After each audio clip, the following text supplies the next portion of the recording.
जय श्रीराम सगळ्यांना नमस्कार. स्वागत आहे सगळ्यांच्या माझ्या छोट्याशा ब्लॉगमध्ये. आज आम्ही जाणार आहे पंचमुखी बाबुलखेडा हनुमान मंदिर. उठलो आणि मला येत होता त्रास जायचा की नाही जायचं, पण नाही बाबा म्हटलं आता आपल्याला जायचं लागेल, कारण की विषय आपल्या हनुमान दादाचा आहे. आणि म्हटलं चला उठू. तसंच मी माझ्या धरती माताला प्रणाम वगैरे केला आणि निघालो. आणि मग मस्त गुणगुणं पाणी करून मस्त पाणी पिलं, कारण की आपल्याला गुणगुणं पाणी केल्याने पचनक्रिया आणि पोट चांगलं राहते. ब्रश वगैरे केल्याच्या नंतर मग झालो फ्रेश झाल्यानंतर मग पिलं आपण नारळ पाणी वगैरे. नारळ पाणी पिल्याच्यानंतर म्हटलं आता आंघोळ वगैरे करावं, पण विचार इतका येत होता की इतक्या थंडीमध्ये आंघोळ कशी करायची. पण आपल्याला का मंदिरात जायचं आहे तर आंघोळ तर करावं लागेल. कशी तरी आंघोळ वगैरे केली. मग आंघोळ वगैरे केल्याकडे एकतर डोकं इतकं ओलं होतं, आणखी मग थंडी खूप लागत होती. म्हटलं चला आता आंघोळ केली आहे तर पाहून घेऊ आता काय होते. तर समोर आंघोळ वगैरे झाली, मस्त कपडे वगैरे घातले, टिका वगैरे लावला. पहा किती सुंदर दिसतो आम्ही. वेळ झाला आम्हाला, आज जुत्यात घालून राहिला सकाळपासूनच्या. आता वाजले 6. आम्ही चौघजण चाललो. जय श्रीराम.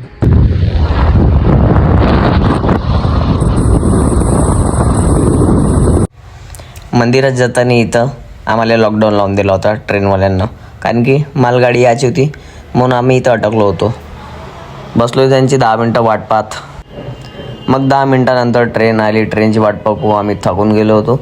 माझ्या मित्र म्हणे आपण लहानपणी होतो तर किती ट्रेनची वाट पाहत होतो म्हणे. आता ट्रेन पाहू बोर होते. मजा येते, पण लहानपणीचे दिवस आठवते. पांडुभाऊ तर पाय कॅमेरामध्ये यायला काही नाही, यो करायला पाहिजे. आणखी जाता एवढी थंडी लागत होती आम्हाला तर का सांगू. थंडी लागली मस्त. इंजिनले हात सेकत आहे पुरा मजबूत.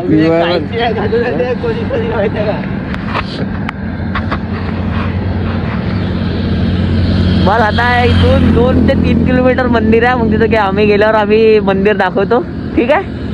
मंदिरात आलो आता आम्ही. पंचमुखी हनुमान मंदिर. हे माझे दोस्त पेंडारी. जय श्रीराम. जय श्रीराम. बहुत जास्त थंडी आहे इथं आता सध्या. आता आरती चालू होईल. आता आम्ही आरतीमध्ये जात आहोत. थोड्या वेळात भेटून नंतर.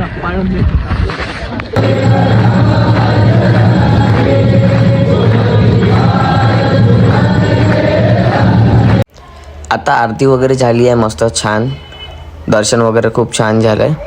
आता तुम्हाला मंदिरचा परिसर दाखवतो आजूबाजूचा. आणि हे जे तुम्हाला इथे छोटंसं पाण्याचा तलाव दिसत वगैरे असेल, आम्ही आता तिथे जाणार आहे सगळेजण. पांडुभाऊ इकडं बघ.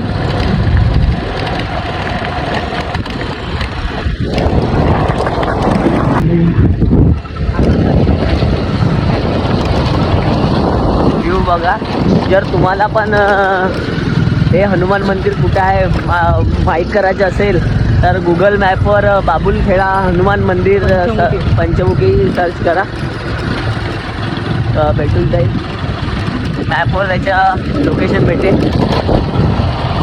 तुम्ही बघा सकाळची वेळ किती छान आहे, किती सुंदर आहे.